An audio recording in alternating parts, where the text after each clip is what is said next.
welcome back to Screenstars. So today I'm doing a review for Mortal Kombat 1. A couple of days ago, or a week ago, I made a first impressions video for me dad. You'll see that on the channel. If you go back you can have a look at that as well. But yeah, this is a full review of the game, so I've got about 20 odd minutes of gameplay here that I'm just going to talk over. And this is just gameplay from the practice mode, obviously because I don't want to get any story spoilers or even invasions mode spoilers in there, because those are both really interesting things you need to experience for yourself. So I just want to start off by saying that this is definitely, personally, my favourite experience of the Mortal Kombat game so far. I mean, when Mortal Kombat 11 came out, I was really excited for that. I pre-ordered that. I was very excited for it. I stayed up until 12 to play that when that came out, and I was probably about 13, 14 when that came out. And Mortal Kombat 11 was it was a good game. I can appreciate the quality of it. However, it never sat right with me, mainly because it was such a drastic skill gap between players online. And I'd never enjoyed that, just getting dominated online. And I know some people say, oh, you can just play offline, but the community is like, the main way to, level up yourself and level up your fighters is in online mode in Mortal Kombat games, to get better rewards for them. And if you're not able to compete online, then it's a very long grind. So Mortal Kombat 11 was very grindy for me, and I got sick of it after about 30 hours of gameplay. But I'm about 30 hours into Mortal Kombat 1 now. Finished the story mode, finished invasions mode, as you can see by the Scorpion skin that I'm currently wearing in this gameplay, which by the way is a very cool skin. I believe it's from Mortal Kombat Deadly Alliance, or one of the old PS2 ones. So yeah, it's a very cool reference as well. But yeah, so far, I've only used one character. Mainly, I've only learnt and used one character, and that's Scorpion, but mainly because he's my favourite character. But that's in 30 hours of gameplay, so you can already see, just by comparison from what I said, that it's a much more improved and refined experience. So what's different this time with this Mortal Kombat game is there is now cameos. There's been in previous NetherRealm fighting games and other fighting games as well. A lot of the time in Street Fighter you'll see it, where you can have two fighters on screen at once. I think Capcom's done it as well. But yeah, it really adds levels of depth to the fights that you have. I mean, the meta completely changes. If you don't know what meta means, that means like the strategy to use online. So yeah, it's completely mixed up the meta. So yeah, like Scorpion and Serena, that's who I'm currently using in this clip here. And that's who I've been using for the majority of my hours I've spent so far. Like, Scorpion's combos completely change if you use Serena compared to using a cameo like Cyrax.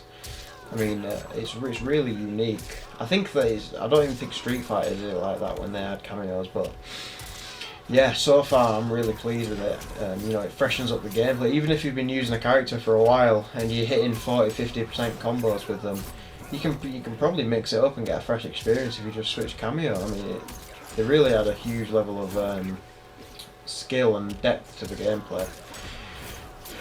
So in this video you'll see me use 3 different fighters. You'll see me use Scorpion, Sub-Zero and Johnny Cage, and that's just because those are the only characters that I've given any time to other than Scorpion so far.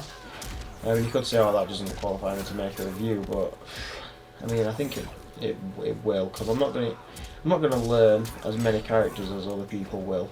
If a character doesn't interest me, I just won't. I won't even pick them up. So there are some characters like Ashra in the game, and other characters like let me think. Yeah, other characters like Reiko and characters like Havoc. They don't really interest me. I know they've been in previous Mortal Kombat games, but to me they don't have any like defining traits that make me want to play them. People who played the Mortal Kombat games growing up on PS2 and have seen those characters before, they'll have interest in using them, but they don't get in the story. They don't have that much personality. They're just side characters mainly for you to beat up.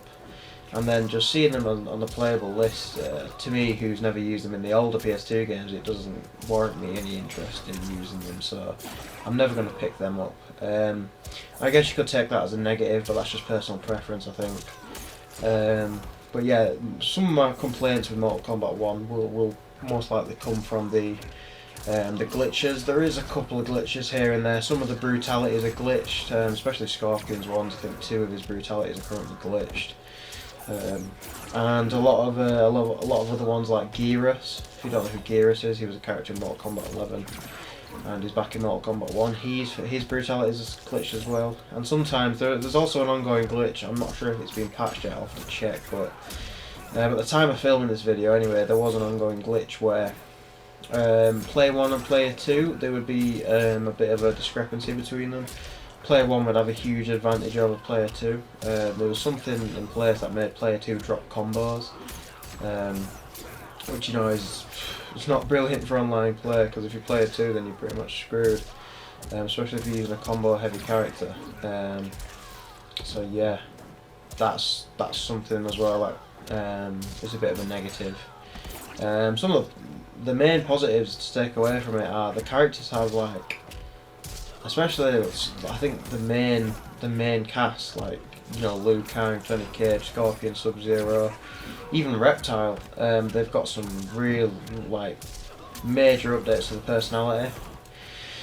Some people complain, obviously, because Scorpion isn't Hanzo Hasashi, so people might complain, but I mean, take it or leave it. Scorpion is still cool.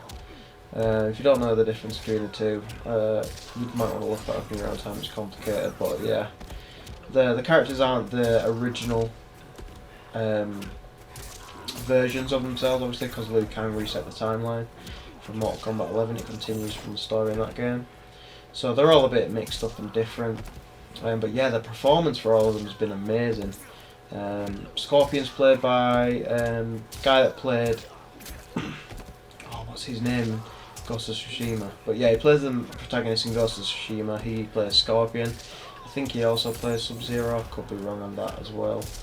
And yeah, Johnny Cage's performance is amazing as well. Some really funny moments, and even just in standard gameplay in the face-offs before the fight, he has some funny one-liners, quotes some movies. Really fits in with the character. Adds a new level of personality that hasn't really been there, especially in Mortal Kombat X and stuff. I mean, yeah, they have personality in Mortal Kombat X, but they were really just there to beat each other up. You saw the personality in the story mode, and then in the pre-game conversations that they would have, I mean, it was kind of dry. You saw that a bit more in Mortal Kombat 11, but I always thought the face models in Mortal Kombat 11 looked a bit strange, a bit unrealistic. But like I said that in my first impressions, that I thought Mortal Kombat 11 looked a bit better than Mortal Kombat 1 does, but I think that just might come down to the fact that they looked a bit more realistic. Mortal Kombat 1 does look pretty though, after taking some more time to play the game. Yeah, a couple of other complaints I have. The characters, some of them, like Sub-Zero for example, is really weak, really weak. I mean, me, who's not even that experienced with Mortal Kombat, I can feel the difference between playing Scorpion and Sub-Zero, who you'll see me switch to soon. I mean, it's pretty drastic. His damage is just not there. And say you're a Sub-Zero man, you play Sub-Zero a lot, and then you come across a Raiden online who does, quite literally, no exaggeration, triple the damage Sub-Zero does in half the amount of time, and half the amount of button inputs. It's just, you know, it feels broken. I think I mentioned that as well in my first impressions, but yeah, it is worth noting if you're planning on playing the game competitively. It's a bit of a downsider. But yeah, I think another positive, Reptile, bringing Reptile back. He was missing from Mortal Kombat 11, which I think was a mistake. Reptile's always been a fan favourite. I'm not sure why they would ever not put him in a game. But yeah, he's back, and I think he's better than he ever has been. He's in human form, which a lot of people like as well. but he does switch to his reptilian form, or I know there's a word for it in the Mortal Kombat universe, but I've forgotten it. And yeah, it looks very impressive as well. He looks intimidating, looks a bit like a crocodile. So you know, there's that. So yeah, I thought that was a really nice addition. I also am excited for the Kombat pack that's coming out soon, as I did pre-order the game and its Ultimate Edition. I have got the Kombat pack pre-ordered, and in that, if you don't know, in that Kombat pack you get Omni-Man, you get Homelander, Omni-Man from Invincible on Amazon, the Boys, Homelander from the Boys, also off Amazon, and then you get Ermac, you'll get Quan Chi, you will get,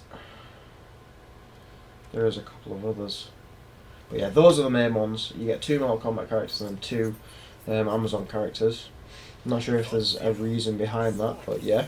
One thing I don't like as well, I pre-ordered the Ultimate Edition, which was about £89, or £85, something like that, and I didn't get Shang Tsung. Did I pre-order it? No. Actually, I didn't pre-order it, so that might be my fault, so ignore me on that, but yeah. Bit disappointed that even when I buy the Ultimate Edition I don't get Shang Tsung. That is quite annoying. I mean, I did spend like 80 quid on the game and it's locking a character out from me. But you know, that's fine. And charging £6 for one of the fighters is who's in the story as well. That's a bit shambolic. Another thing that annoyed me, in the story you fight Ermac and you fight Quan Chi, and they have movesets, they're fully fleshed out characters, but they're putting them in combat packs and locking them behind a payment wall, which I thought was kind of scummy as well. But you know, I guess that's something to look forward to if you're looking at it optimistically.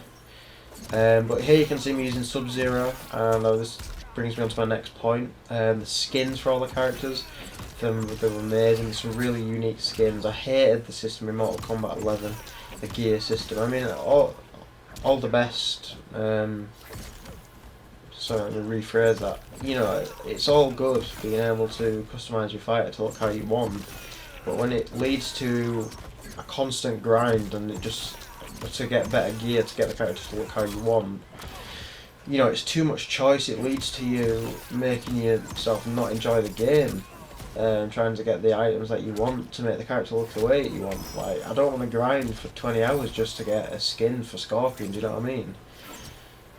Like, I enjoyed the full 30 hours that I've playing the Scorpion, and I mean, the majority of that was in Invasions. I mean, story mode was about 6 or 7 hours, but Invasions mode took up the majority of that time, and I mean, I guess 5 hours I've played online as well.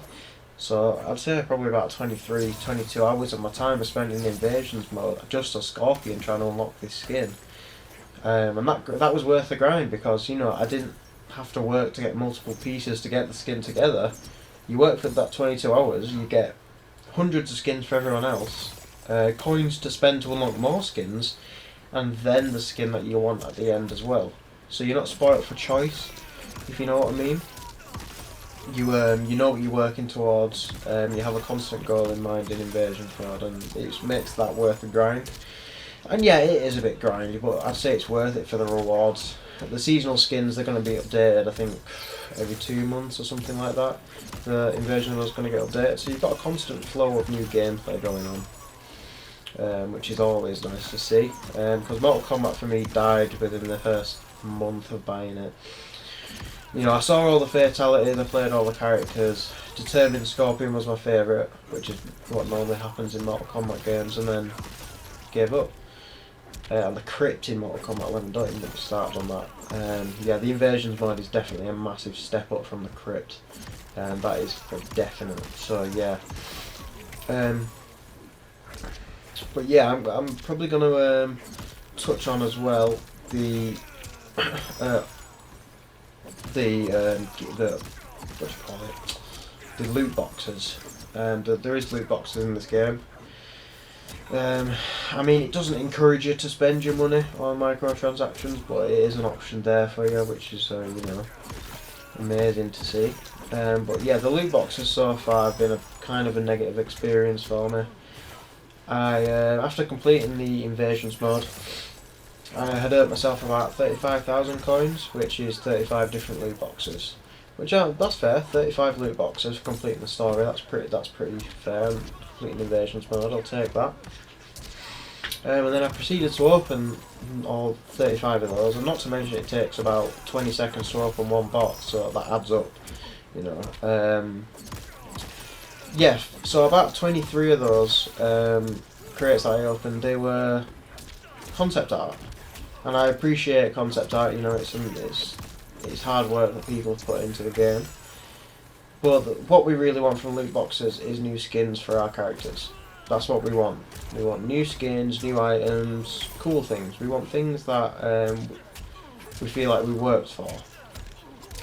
I'm going to look at concept art once and then probably never look at it again. Even though I appreciate it, it's hard work that people put into the game. But we want new skins, so the first time you have players open up loot boxes, don't just shove a load of concept art down their throat. You know, you have to mix that in there with... And I know it's RNG, so, you know, there's not really any control over it, but maybe there should be. You know, I don't want to be getting an overwhelming amount of concept art and then 3 pieces or 4 pieces of gear for characters that I don't even play. I think they should have worked it a bit differently. They should have been allowed you to have different versions of the loot boxes if they were going to be there. So you had concept art loot boxes, and maybe getting all those gave you a voiceover or something, you know, something cool like that, and then you have your gear loot boxes. I think that probably would have been a more productive use of the currency. But other than that, I don't really have any problem with the gear system. I think it's very encouraging. You know, it's good motivation to keep you playing. And it's just nice. It's just fun seeing how different you can get the characters to look, or how classic you can get them to look. Some things that I am kind of nitpicky about. I enjoy having classic versions of skins in these games. You know, I am only 17, so I wasn't there to play the original Mortal Kombat when that released. However, I feel cool wearing the classic skin. Okay? That's just me, I feel cool wearing it. So, I would like a classic skin pack, please. If that's somewhere coming in the future, make sure I'm informed of that, because I love the classic skin packs. It makes me feel like I am an adult and I was there for Mortal Kombat 1 even though I wasn't. So yeah, if those ever come out, I need to be informed about that. That's one of my complaints. They should always be in the game at launch and not charged as a pack like they did in Mortal Kombat 11. Those should just be in the game. That would be brilliant if they're on. And also, another thing, the combat pack, something like 35 quid. Okay, think about it like this: Shang Tsung is £6. The combat pack is £35. You get about 6 characters in the combat pack. Okay, no, that actually works out. Never mind, ignore me. But yeah, I think that's still a bit pricey for having 5 or 6 characters in a combat pack. That's kind of pricey, so you know, that's another thing to bear in mind. But overall, my experience with the game has been overwhelmingly positive. It's, you know, it's my favourite Mortal Kombat game that I've played in my time anyway, playing fighting games. Previously it would have been Mortal Kombat X. Mortal Kombat X is an amazing game, but yeah, it's now Mortal Kombat 1. It's worth every pound you spend on it, except for the loot boxes. But yeah, definitely recommend it. I couldn't recommend it more, in fact. I'm just going to mention as well, before I give my score on the game, that one thing I appreciate is the characters I've seen easier to use. It might just be because my skill level's increased, having going up and getting a higher IQ and stuff like that, but I'm able to pick up a character now, like Sub-Zero. Like, this is my second time playing a Sub-Zero, and you can see I'm hitting 30% combos, which isn't obviously impressive, but for the second time using them, you can see a clear difference. I think they might have made characters a bit easier to play, just so the game's a bit easier to pick up and play for people who've never touched a Mortal Kombat game or a fighting game. So yeah, I do appreciate that. That's a positive in my book. So yeah, my final score of the game would probably be a 9 out of 10. Obviously, I only mentioned a couple of negatives, and even those, they're not really negatives. They're just things that can either get patched or things that are in every game nowadays. So there's no point complaining about them. So yeah, I highly recommend it, and thank you very much for watching.